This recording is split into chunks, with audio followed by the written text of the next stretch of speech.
Welcome to Cooking with Chef Rich. Today we're going to be making some beer battered fish. We're going to be presenting it as fish and chips and as a fish sandwich. And of course with this we're going to be making a homemade tartar sauce. I make a really great tartar sauce, so if you like tartar sauce, you'll definitely want this recipe. So anyway, let's jump right in.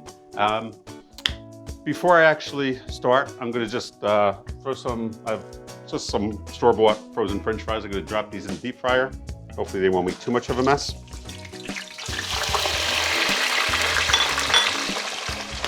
And hopefully you can hear me over that. Anyway, so first we're going to start off with our beer batter. Over here I have some flour, just all-purpose flour, and I will be putting the ingredients in the description down below so you can get an exact recipe down below.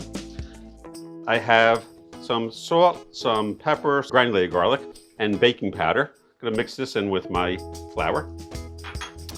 Over here I have beer, eggs, and oil. And I've cut my fish into fish sticks and one piece for a fish sandwich. So just to show you what I have. First thing I'm going to do, get rid of, we don't need that, is I'm just going to mix this up a little bit.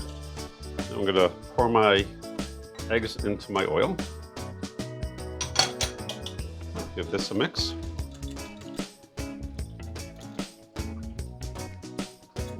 Mix this up. Actually, always open up your beer last minute.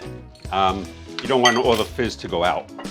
Part of the joy of eating a beer battered fish is the fizziness. I'm just gonna give this a really great mix. You wanna try not to overmix it, as once again, you don't wanna knock the air bubbles out of the beer. And that's pretty good. So our beer batter is ready, and I'm just gonna give our French fries a quick stir.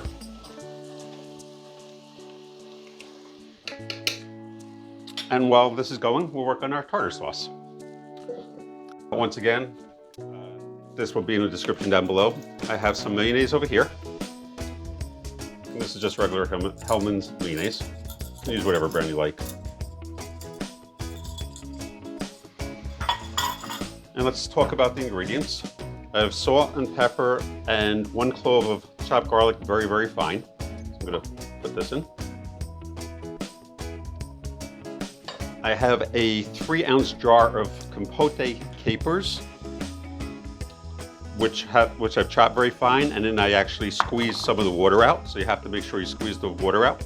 I also took a large carrot, I grated it, I chopped it fine, and I also squeezed some of the water out of here. So that's very important, otherwise your tartar sauce will be very watery. I have a nice handful of chopped parsley, also squeezed the water out, and I have zest from 1 lemon.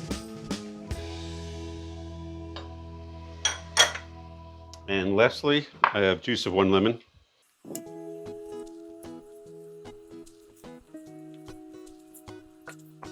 So years ago, I used to cater on a big yacht. I think it was either a 120-foot or 160-foot yacht. I used to do parties for 150 people.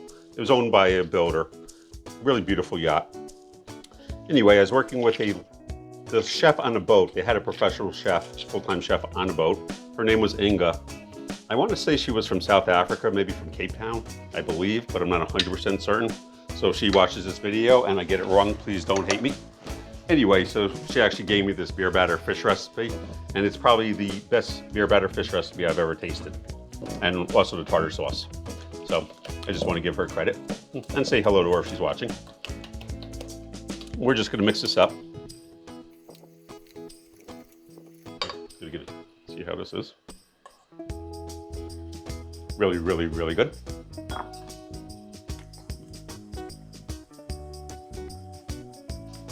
And the rest we'll just reserve for a sandwich. We'll check our French fries. Maybe another minute. As soon as the French fries are done, we'll start with our fish. See you in 2 minutes.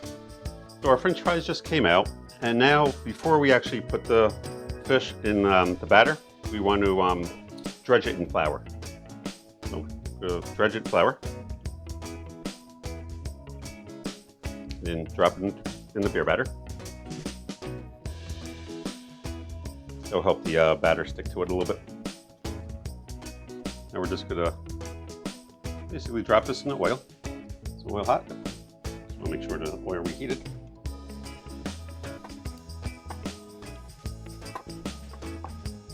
So when you do this, you want to make sure that your fish is totally covered.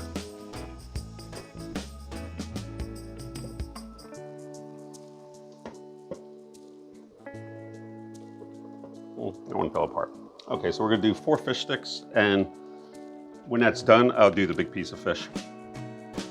That's gonna take about 2 minutes, and I'll show you what it looks like in 2 minutes. Fish sticks have been cooking for right about 2 minutes, maybe 2.5 minutes, and they're definitely done. As soon as they start to turn brown, they're good.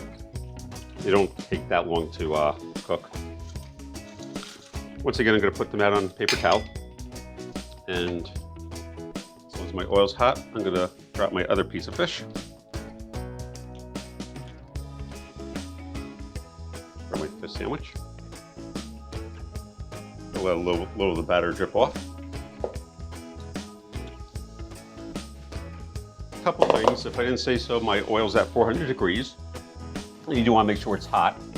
And make sure when you drop something into oil, you don't drop it from too high up. You want to get really close to oil and just set it in gently, because otherwise the oil will splatter, you'll be wearing it, and you will not be happy.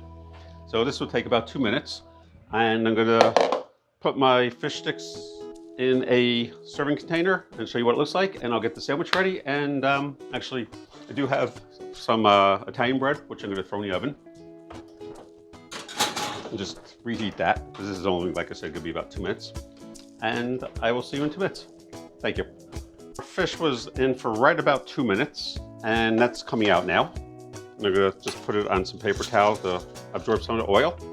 And I'm gonna put that on a sandwich, and I'll show you what it looks like in a couple minutes. See you shortly. So I finished our fish and chips over here. Start with tartar sauce. This is like Jersey Shore style, except for the real plate. Normally it'd be on a paper plate, but anyway. And this is a fish sandwich. I put a layer of tartar sauce, lettuce, tomato, and of course the fish. And if you look at the fish, it looks beautiful. So anyway, I just wanted to show you what it looks like. Thank you so much for watching. I hope you've enjoyed this video. Please like, subscribe, and hit the bell, and I will see you in the next video. Take care. Be well.